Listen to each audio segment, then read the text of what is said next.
Picture this. It's 2 a.m. Your phone's glowing with notifications, emails from your boss, a text from a friend in crisis, a news alert screaming about the latest global disaster. Your heart's racing, your mind's a tornado of what-ifs.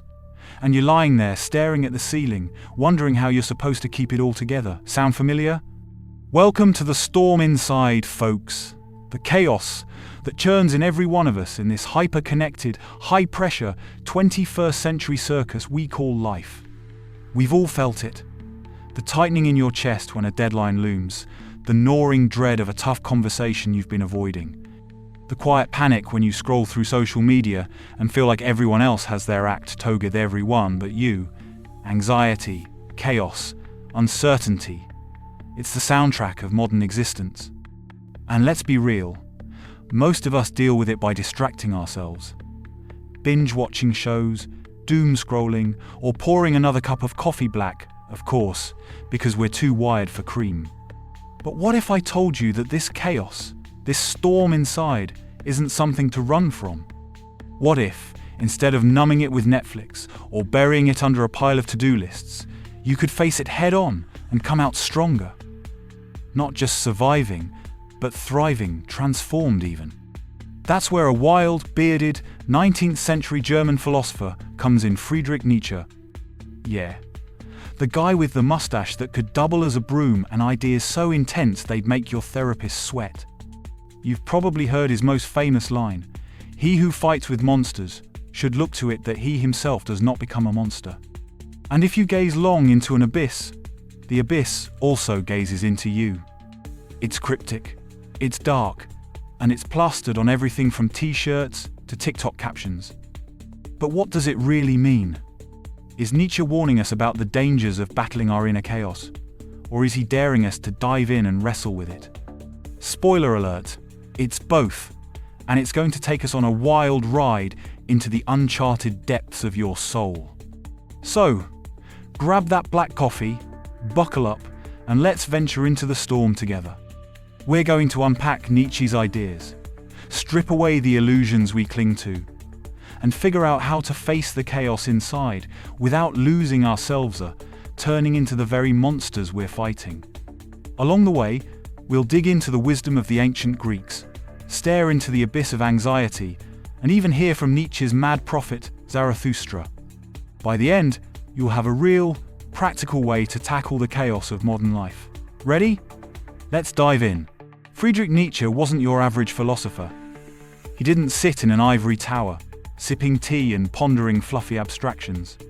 No, Nietzsche saw himself as a psychologist, a detective of the human soul, armed with what he called psychological antennae to sniff out the hidden, messy, raw stuff we bury deep inside. In his book, Beyond Good and Evil, where that famous abyss quote lives, he's on a mission to expose what he calls the prejudices of philosophers, the lazy assumptions we've inherited about how the world works, how we work. Let's start with the quote itself. He who fights with monsters should look to it that he himself does not become a monster. And if you gaze long into an abyss, the abyss also gazes into you. It's from Beyond Good and Evil, aphorism 146, dropped without context between thoughts on women and morality. Classic Nietzsche, short, punchy, and maddeningly vague. He even admitted aphorisms aren't meant to be decoded on the first read. They're like riddles, demanding an art of exposition to unravel. So, here we are, folks, playing detective to crack open this gem. What's the abyss? And why does it stare back? At first glance, it sounds like a horror movie taglin ed and look too long into the dark, or the dark looks back and eats your soul. But Nietzsche's not just going for spooky vibes. He's talking about the chaos within us, the swirling, untamed mess of fears, desires, doubts, and drives we'd rather not face. In today's world, that chaos often shows up as anxiety, the knot in your stomach when you're late on a project, the dread of checking your bank account, or the quiet terror of wondering if you're enough. Nietzsche's big beef was with how we've been taught to see the world through tidy black and white lenses. Good versus evil, truth versus lies, order versus chaos. We've inherited this from Plato, the ancient Greek philosopher, and Christianity, which Nietzsche famously called Platonism for the people.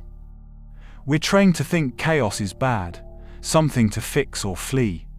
Order is good structure, plans, a neat Google Calendar with color-coded tasks. But Nietzsche says, hold up. What if this obsession with opposites is a lie? What if chaos isn't the enemy, but a vital part of who we are? In his autobiography, Ecce Homo, Nietzsche brags about his knack for psychology. He writes, I can ascertain, physiologically, that is to say, smell, the proximity, nay, the inmost core, the entrails of every human soul. Kinda gross, right? Entrails, filth, secrets. Nietzsche's got a flair for the dramatic, but he's not being literal. He's saying there's a hidden layer beneath our polished exterior, sir. Smiles, our LinkedIn profiles, our I'm fine responses. Beneath that shiny surface lies a chaotic core, messy, raw, sometimes ugly. And Nietzsche, with his self-proclaimed super sniffer, claims he's the guy to dig into it. He's not here to judge, though. Unlike past thinkers who'd say anxiety or chaos comes from ignorance or sin, Nietzsche insists this mess is fundamental to being human. Our modern instinct is to tame it, pop a pill, download a meditation app, or bury ourselves in work. But Nietzsche's like, nope, don't run from the storm, step into it. Why? Because avoiding chaos doesn't make it go away, it festers. And if you fight it the wrong way, you risk becoming the very monster you're battling, obsessed, bitter, or broken. So, how did we get here, addicted to order and terrified of chaos? To answer that, Nietzsche takes us way back to the ancient Greeks, before philosophy and religion tidied up the world. Let's follow him there and see what we find. Imagine you're a Greek warrior, 800 years before Christ, standing on a windswept cliff, shield in hand, the sea roaring below. No self-help books, no therapy apps, number 9 to 5 grind. Life is raw storms, battles, feasts, and fate. You're not asking, is this moral? Or, what's the truth? You're living in the moment, dancing with the chaos of existence. This is the world Nietzsche adored, the pre-Platonic Greeks, a people unburdened by our modern obsession with neat categories. Let's meet two heroes from Homer's epics, Achilles and Odysseus. Achilles, the star of the Iliad, is easy to love. He's a demigod, all rage and glory, charging into battle like a human tank, dying young and epic. The Greeks cheered for him bravery, strength, a blaze of glory. But then there's Odysseus, the cunning trickster of the Odyssey. This guy's a puzzle. He doesn't just fight, he schemes. He blinds the Cyclops, sneaks out under sheep, and dreams up the Trojan horsey giant wooden lie that wins the Trojan War. Not exactly honest, right? Here's the kicker. The Greeks loved Odysseus just as much. To them, his wit, his guile, his ability to bend reality to survive was heroic. Meanwhile, the Romans later, post-Plato, called him a sly, deceitful coward. Dante, in the Middle Ages, tosses Odysseus into the 8th circle of hell for fraud, a burning flame for tricking the Trojans. Today, we'd probably side with the Roman honesty, bravery, fair fights, that's our jam. So why did the Greeks celebrate a guy who lies way out of a paper bag? Nietzsche's obsessed with this. He says the pre-Platonic Greeks think Homer, the poet, or Thucydides, the historian, saw the world differently. Before Plato came along, they didn't split reality into appearance versus truth. What you saw was what you got. Life was a wild, flowing river change.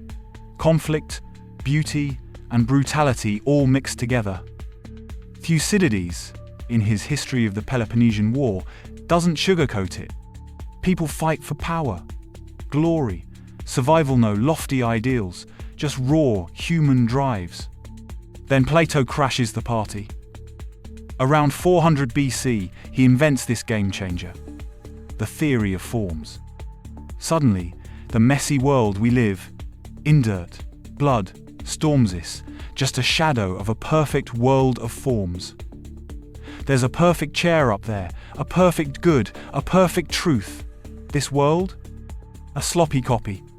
Plato says philosophers should chase these forms, ignore the chaos of flesh and bone. It's a cosmic split. Appearance versus reality, chaos versus order. This idea sticks. Christianity picks it up. Plato's form of the good becomes God, the messy world a fallen place after Adam and Eve's snack mishap. Now truth is holy, chaos is sin, and we're all taught to tame the storm inside, to strive for order, goodness, perfection. Nietzsche's like, hold up folks, this is a con! He calls Plato a coward for hiding from reality behind perfect forms. In Twilight of the Idols, he accuses philosophers of Egyptianism mummifying life into stiff eternal concepts like truth, beauty, good, instead of embracing the flux, the becoming, of Heraclitus, the Greek who said you can't step in the same river twice. Back to Odysseus. To the pre-Platonic Greeks, his tricks weren't lies in our modern judgy sense. There was no hard line between truth and deception, chaos and order. The Trojan horse? A brilliant move to win, to shape reality in a brutal, uncertain world. No form of the good to offend, no God to sin against just life, messy and alive. Nietzsche loves this. He says we've lost that raw Greek spirit, buried under 2,000 years of Plato and Christianity, terrified of chaos, addicted to control. Why does this matter? Because today, we're still Plato's kids. We freak out when life gets chaotic missed deadlines, messy relationships, a world that won't sit still. We chase order, schedules, affirmations, a perfect self. But Nietzsche's whispering, what if chaos isn't the enemy? What if it's the fuel for life? To find out, we need to stare into the abyss of our modern chaos or anxiety and see what stares back. All right, let's get real. You're at your desk, inbox overflowing, phone buzzing, coffee cold. Your boss wants that report yesterday, your partner's mad you forgot date night, and the news says the world's on fire again. Your heart's pounding, your thoughts are a runaway train. I'm failing, I'm late, I'm not enough. This, my friends, is the abyss of anxiety, the modern storm inside. And Nietzsche's warning, if you gaze long into an abyss, the abyss also gazes into you feels like it was written for this moment. What is this abyss? It's not just a poetic void. For Nietzsche, it's the deep, dark, chaotic core of your soul, the stuff we hide from. Fears of failure, rage at being overwhelmed, the gnawing urge to scream or run. We're taught to see this chaos as bad, a glitch to fix.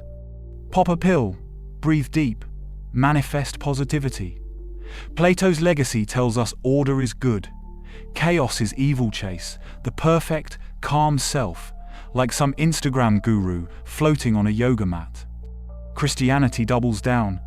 Chaos is sin, a flaw from a fallen world. But Nietzsche's like, no way folks, that chaos is your real, human. Let's paint a picture. Meet Sarah, a 30-something marketing manager. She's got a killer resume, a cute apartment, a dog named Max. From the outside, she's got it together. But inside, a storm. Deadlines pile up, her team's slacking, her mum's texting about settling down. At night, she's doom-scrolling climate change, wars, influencers with perfect lives.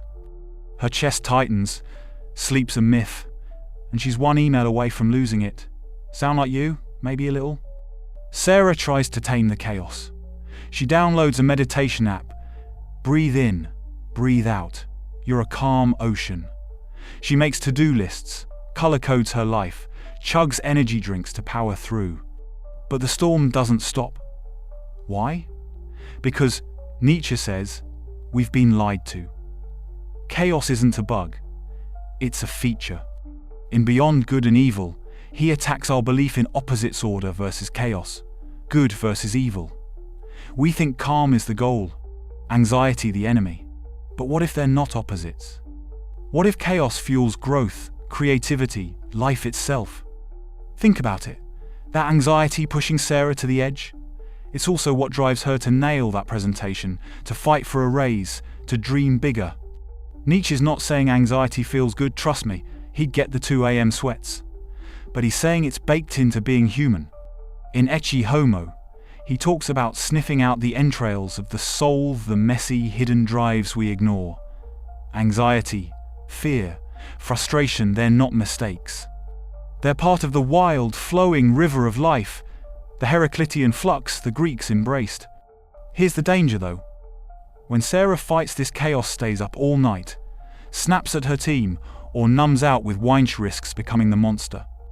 Nietzsche's warning, he who fights with monsters should look to it that he himself does not become a monster, hits hard. Fight anxiety with panic, obsession, or escape, and you turn into a stressed out, bitter shell of yourself. You lose your humanity, your balance.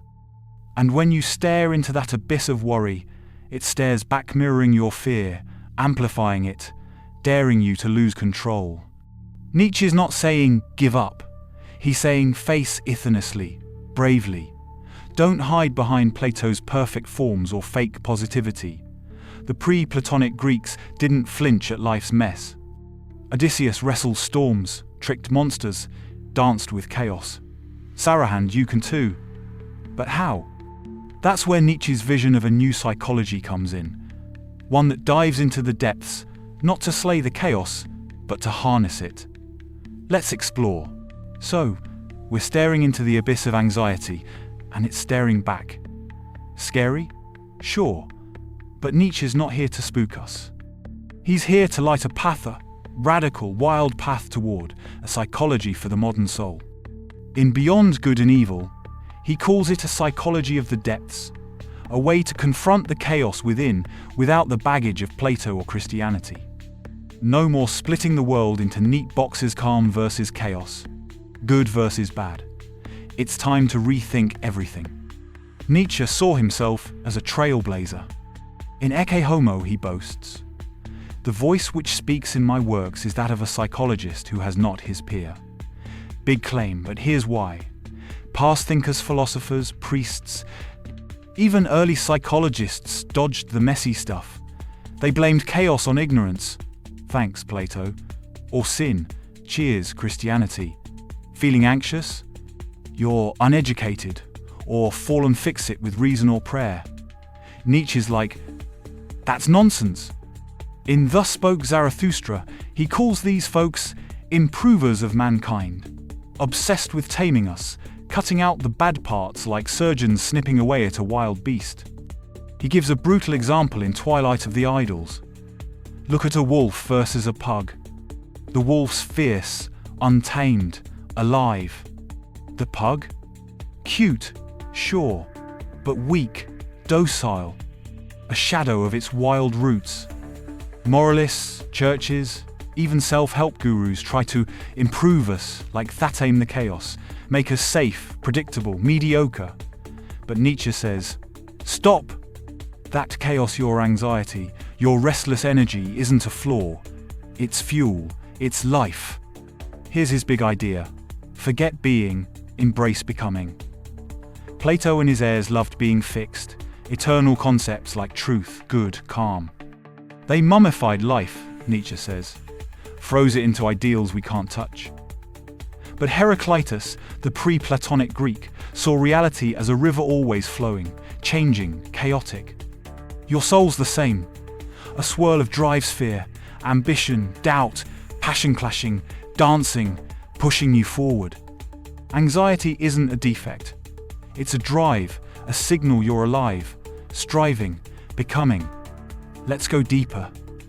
In Beyond Good and Evil, Nietzsche trashes what he calls false opposites. We think calm is good, chaos bad, order's noble, anxiety's weak. But what if they're tangled together? What if chaos feeds creativity, growth, power? Think of Sarah again. Her anxiety's a storm, sure, but it's also what pushes her to innovate, to fight, to be more. Nietzsche's psychology of the future says, don't tame it, Don't explain it away. Face it. Smell the entrails of your soul, the raw, messy bits, and reckon with them. This isn't easy. In the gay science, Nietzsche hints at what's at stake. We've got drive hunger for control, fear of failure, a spark of defiance, and they're not good or bad. They just are. Past psychologists split us into ego versus altruism, pleasure versus pain, saying one's better. Nietzsche calls this a supreme swindle, a Platonic trick.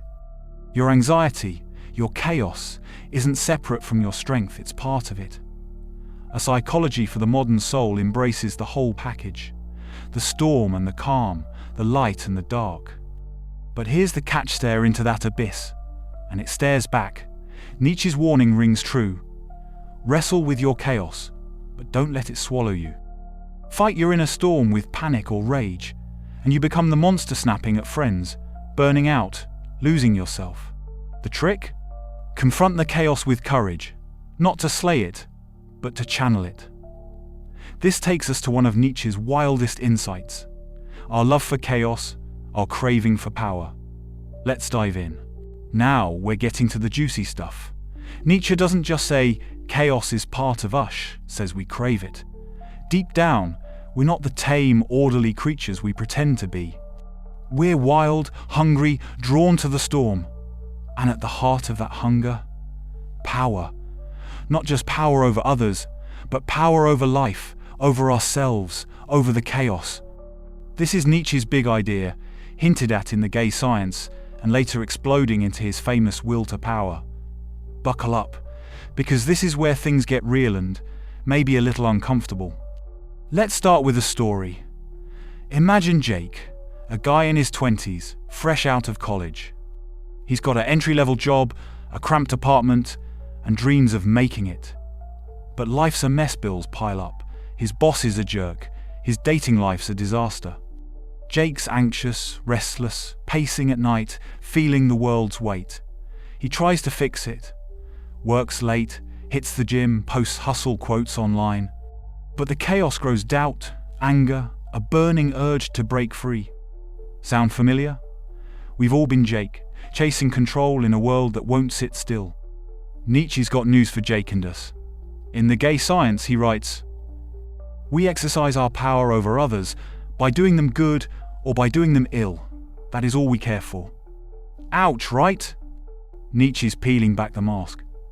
We think we're good helping a friend, working hard, being nice. But deep down, he says, it's about power. When Jake stays late to impress his boss, he's not just being diligent, he's flexing control, proving he's got the juice to climb the ladder. Even kindness, donating to charity, cheering up a pal boosts our sense of, I've got this, I'm in charge. Now, don't panic. Nietzsche's not saying we're all evil masterminds. He's saying power's baked into use, a drive to shape life, to wrestle chaos into something we command. And chaos? We secretly love it. Think about it. Why do we binge thrillers, chase deadlines, or argue online? Chaos lights a fire under us. Jake's anxiety isn't just pain, it's a spark, pushing him to fight, create, be more. Nietzsche says, this crave for chaos, this will to power, isn't a flaw, it's our engine. Here's where it gets dark. Nietzsche doesn't flinch from the ugly stuff. In Beyond Good and Evil, he digs into our concealed filth, the messy, primal drives we hide. Cruelty, for one. Past thinkers, Plato, Christians, even Enlightenment folks said, cruelty's a glitch. Plato blamed ignorance, teach people justice, and they'll stop. Christianity blamed sin. We're fallen, but God can save us. Nietzsche's like, wrong, cruelty's in our DNA. We dominate, we compete, we relish the rush of power, whether it's crushing a rival or just cutting someone off in traffic and feeling that tiny, guilty thrill. Don't believe me? Think of the last time you won an argument online, at work, wherever. That zing of victory, the I showed them buzz. That's power, and it feels good. Nietzsche's not cheering for mindless cruelty, relax. He's not starting a fight club. But he's saying, stop pretending it's not there. Your anxiety, your restlessness, even your harsh streak, they're part of the chaotic soup of life. Past moralists tried to tame it, cut it out, make us good. Nietzsche says, don't. Face it, harness it, grow from it. This is risky. Stare into that abyss, your chaos, your craving for power, and it stares back. Fight it, wrong lash out, burn out, give in to every impulse and you become the monster. Bitter, reckless, lost. Jake could snap, yell at his boss, ruin his shot. You could too, if you let chaos consume you. Nietzsche's begging us, confront the storm, but stay in control. That's where his wild prophet, Zarathustra, steps in to light the way. Enter Zarathustra, Nietzsche's wild, mountain-dwelling prophet, from Thus Spoke Zarathustra. He's not your average Garuno robes, no chill vibes. He's a stormbringer, a voice crying out to shake us awake.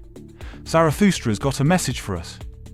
Jake, Sarah, you, mine, our chaotic, anxious world, don't tame the storm, embrace it. Become more, not less. Dare to be dangerous, even evil, to rise above. In the book, Zarathustra climbs down from his mountain, ready to save mankind with a vision of the Superman, the Ubermensch, a being beyond our petty limits. He tries the marketplace, preaching to the masses, but they laugh, clueless. So he turns to the brave, the higher men, and roars, "Have you courage, O my brethren? Are you stout-hearted? He who sees the abyss but with pride, he who with eagle's talons grasps the abyss, he has courage." Whoa, right? Zarathustra's not messing around. He's saying, face your chaos, your anxiety, your restless drives with guts, not fear. Grasp the abyss like an eagle, proud and fierce. But here's the wild part. Man is evil, he says. Man must become better and eviler.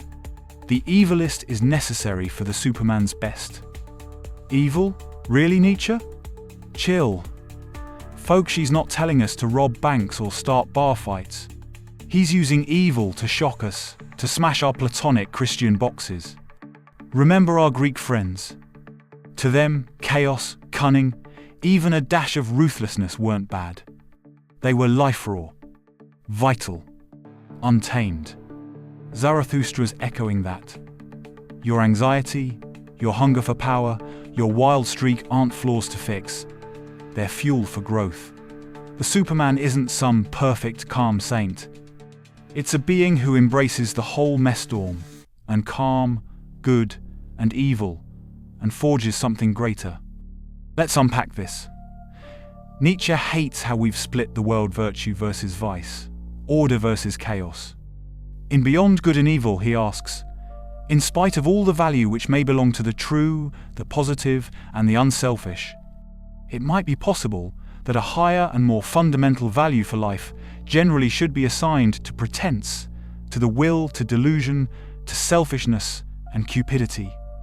Mind-blowing, right? What if chaos, even a little evil, is what makes life thrive? What if anxiety drives you to create, to fight, to become more? Zarathustra's call is bold.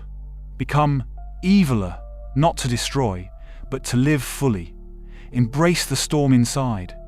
Your anxiety's a spark, your craving for control, a strength. But here's the warning.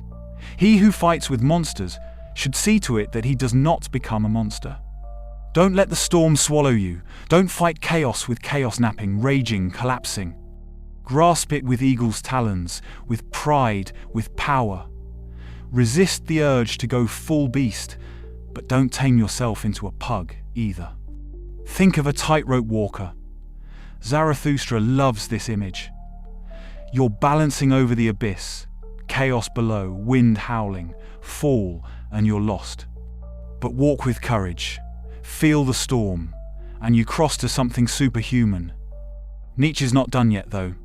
He's got a real-life lesson for Usho to face our chaos today. Let's bring it home. All right. We've journeyed deep through Nietzsche's mind, the Greek wilds, Zarathustra's mountain.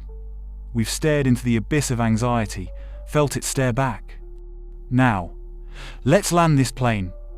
How do you, right now, in June 2025, face your inner chaos without becoming a monster? Let's make it real, practical, and maybe even a little fun. Meet Alex, our final hero. Alex is used to 30-something juggling work, family, a side hustle, and a world that's a 24/7 newsreel of chaos. Alex wakes up to a buzzing phone client's emails, a kid's school project, a headline about AI taking jobs, heart racing, mind spinning. Alex feels the storm. Old habits kick in. Chug coffee, skip breakfast, snap at the kids, scroll X for a distraction. The abyss stares back, and Alex is teetering, risking burnout, anger, a monstrous spiral. Nietzsche's whispering, "Don't run, don't tame it, face it." Here's how you can do it, step by step, inspired by our wild philosopher. Step 1. Stare at the abyss, don't flinch. Stop dodging the chaos. Alex sits for 5 minutes, no phone, just breathing. Not to calm down like some yoga robot, but to feel it, the rush, the fear, the mess. Nietzsche says, don't hide behind Plato's perfect forms or fake positivity. Ask, what's this anxiety saying? Maybe it's, I'm stretched thin, or I want more. Feel it, name it, look it in the eye. Step 2. Embrace the storm, don't fight it. Nietzsche's pre-Platonic Greeks danced with life's flux. Alex stops seeing anxiety as the enemy, that restless energy. It's fuel. Channel it right, a bold email to the client, brainstorm a new project, take the kids on a crazy adventure. Chaos isn't bad, it's power. Don't tame it into a to-do list. Let it push you to grow. Step 3. Guard against the monster. He who fights with monsters, you know the drill. Alex could lash out, work 18 hours, or numb out with beer. That's becoming the monster bitter, broken, lost. Instead, Alex pauses, resists the rage, powers in control, not chaos. Say no to one task, take a walk, laugh at the mess.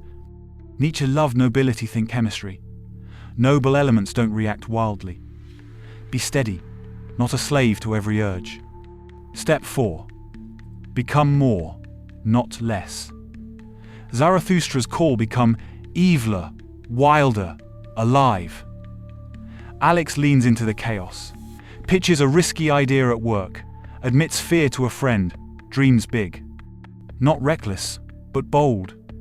Nietzsche's Superman isn't perfect, it's you, embracing the storm, growing stronger. A cheat meal's fine if you're disciplined, a risk's fine if you're in charge. Step 5. Balance the abyss. Gaze into the chaos, but don't fall in. Alex sets boundaries: phone off at 8 p.m. A workout to burn energy, a journal to wrestle thoughts. Nietzsche says, true power resists temptation, not removes it. Don't pluck out your eye like Jesus suggested, that's weakness. Face the storm, say no when it tempts you to collapse, and climb higher. Here's the payoff. Alex isn't fixed, chaos still swirls. But now, anxiety's a spark, not a cage.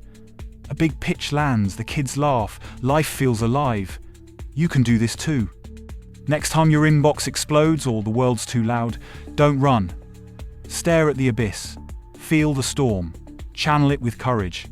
Don't become the monster bitter, burned out. Become more vital, bold, superhuman. We've journeyed deep, friends. Nietzsche's shown us the chaos isn't a flaw, it's life. The Greeks danced with it, Zarathustra grasped it, and you can too. So, grab that coffee black, of course, and face your inner storm. The abyss is waiting, but so is your strength. Thanks for riding along. See you in the next one.